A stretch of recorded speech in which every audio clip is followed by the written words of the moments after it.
We are spending very little on education and sports. We spend about 3,000 crore and China spent 3 lakh crores because they are shaping up the youth. Right. But we are not. We are basically creating buildings, but they are creating human beings. Now they have captured most of the media houses. Sorry to say, but this is the truth. This is not a real democracy. Ultimately, you must listen what the public is saying.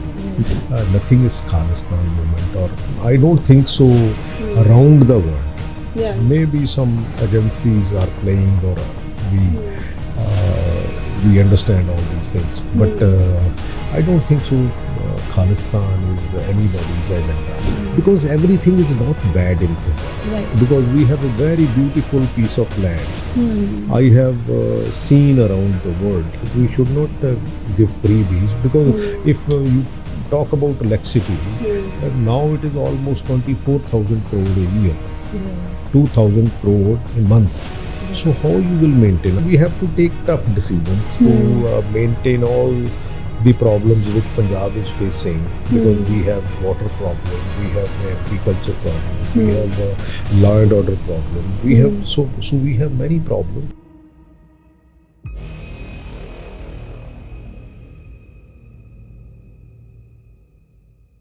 Hey everyone, you're watching ScoopOut with Khyati, and today we have with us a man of many skills. Padma Shri winner, former Education and Sports Minister, former captain of the Indian hockey team.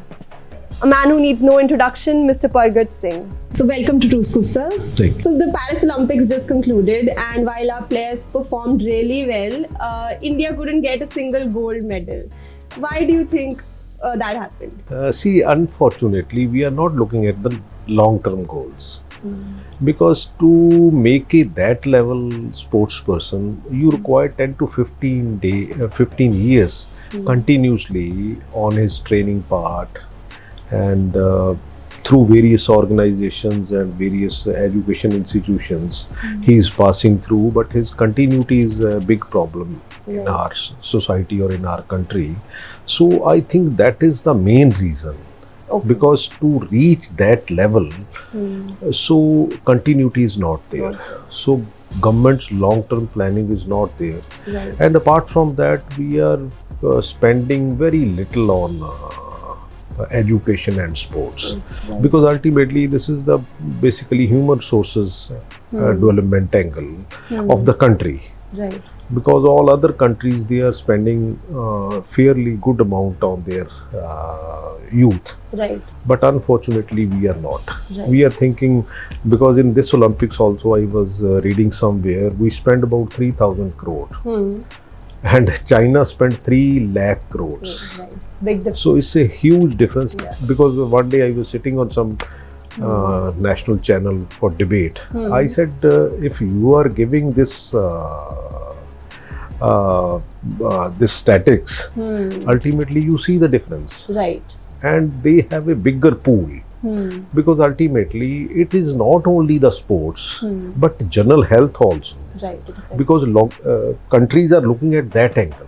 Okay. Because how their youth is prosperous, healthy life leading, and I think that is their main target, because they are shaping up the youth. Right. But we are not.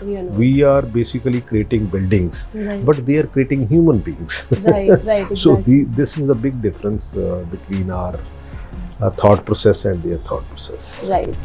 And talking about Punjab, do you think law and order is at its worst today?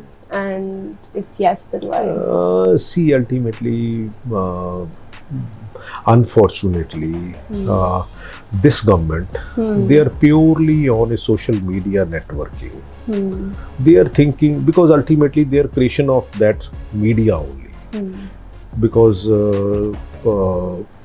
before coming to the power, so they did the same thing, and now they have captured most of the media houses. Sorry to say, but this is the truth. And whosoever not towing their line, so they are in trouble.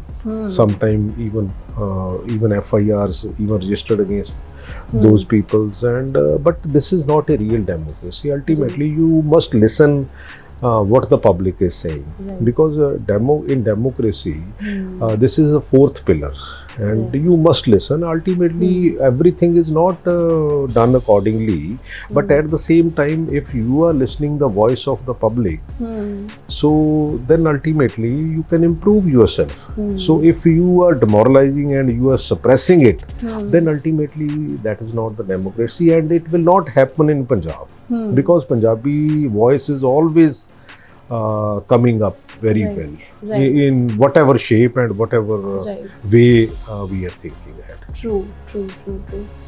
And when we talk about Punjab, one issue that has always faced Punjab is brain drain. A lot of youngsters, a lot of people there's this charm of living abroad and staying away, especially in Punjab. Why do you think that craze still exists even today, and what can we do to curb that?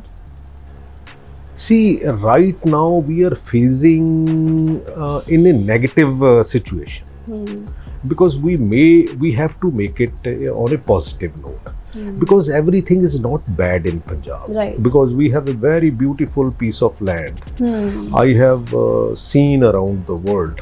I don't think so this kind of land, this kind of water, this thing, and we have very good environment, and but unfortunately everything is on a negative note. So we have to bring on the positive side. So ultimately, because we have to give the opportunity to the youth, they can prosper in this state also, because law and order is the problem, and opportunity is another problem, because people thinking they don't have any opportunity, but ultimately we have to work, because till the time we worked very hard, we were on a positive note. And now, since machinery takes place, technology takes place, and we are almost not working as hard as we were in the past. So I think that is the reason, and I don't think so everybody can shift to migrate to the other countries, but ultimately we have to work, and we have to work on a long-term planning, because especially this is agrarian state, and you need a long-term planning, especially the processing unit for agriculture.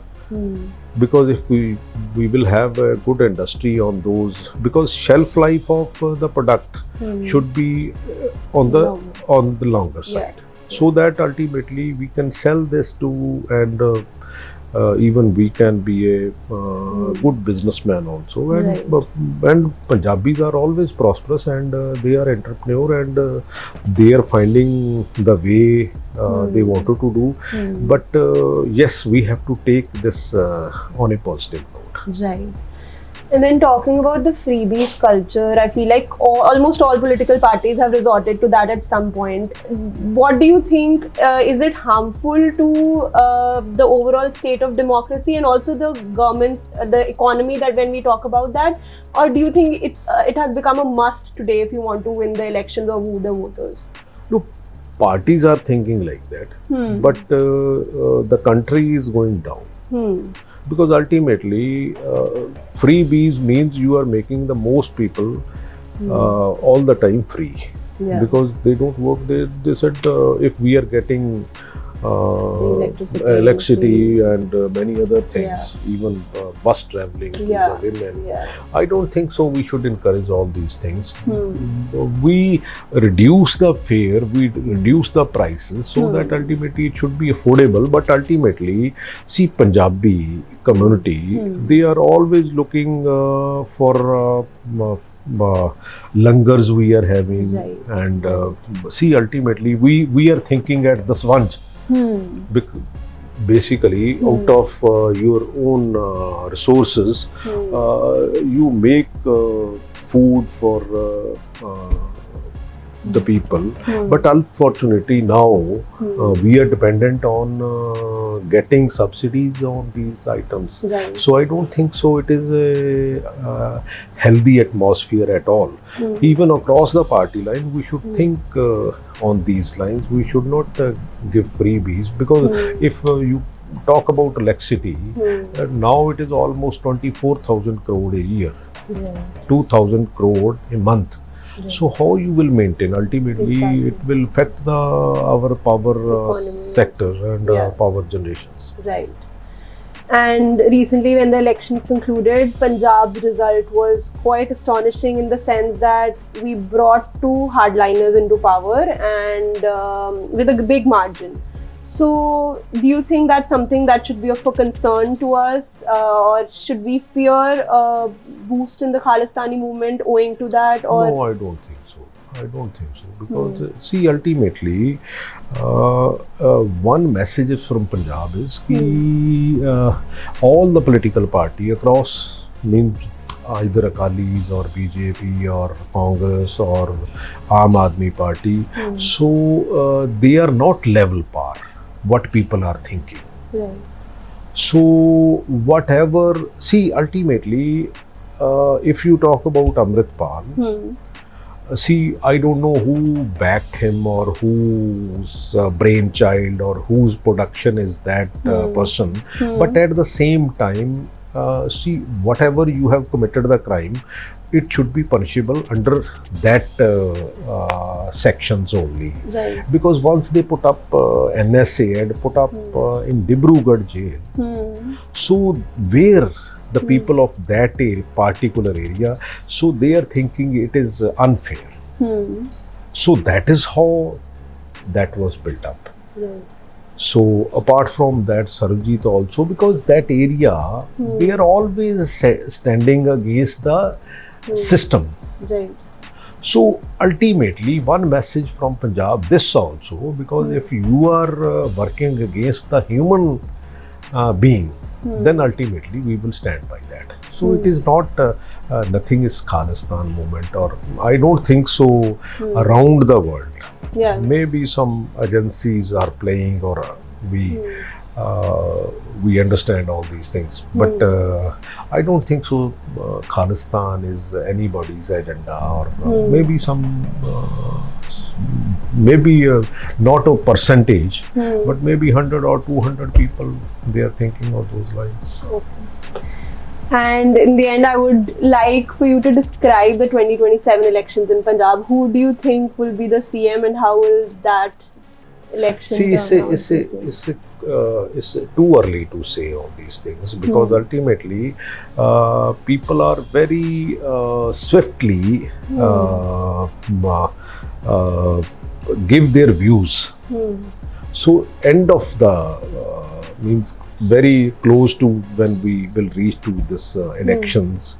I don't know, we still, because ultimately Akali Dal is going down, BJP is not gaining. Right. We are also, what we supposed to do, we are also not doing. Aam Party is again coming down. So still we have a very flexible state of mind, because people thinking that all the parties, they are not up to the mark or up to the level which they are thinking. Right. But ultimately we have to take tough decisions to maintain all the problems which Punjab is facing, because we have water problem, we have agriculture problem, we have law and order problem, we have so we have many problems. We have to take very strict action, and we have to be measured in a positive manner, and we should have a even a good relation with the federal structure, so that ultimately whatever we deserve, so we should get it. Right. So that ultimately our state should be prosperous, and the people should be happy. And in the end, youngsters and the overall voter turnout has reduced. Do you think it's showing that the faith in the electoral system is somewhere Lacking, getting lost? And any last minute messages and thoughts for the youngsters, especially watching through No, school? they should come forward, because ultimately it's a beautifully designed program which is called democracy, but everybody has to play their role. Because if you are thinking that this person or this party is not putting up, because ultimately people should put up questions to the leaders. Why you are doing so? Right. Why this is because education, health, our financial system, because every day is drained out. Because the common people, those who are working very hard to get their livelihood, they should be very comfortable and they should be happy that the government policy should be pro working class, not the persons who are roaming freely, and that is where the law and order problem is also coming out. So drug is a main big issue also, because ultimately we are an aggressive race, and out of that I think we are inclined toward drugs. So all these things, we need to develop a good sports program, so that ultimately our young generation, they should be involved, and they should their energy should be channelized to think on a positive note. I think that is where we should be concentrated. Thank you so much for your time, sir. Thank you for insight. Thank you.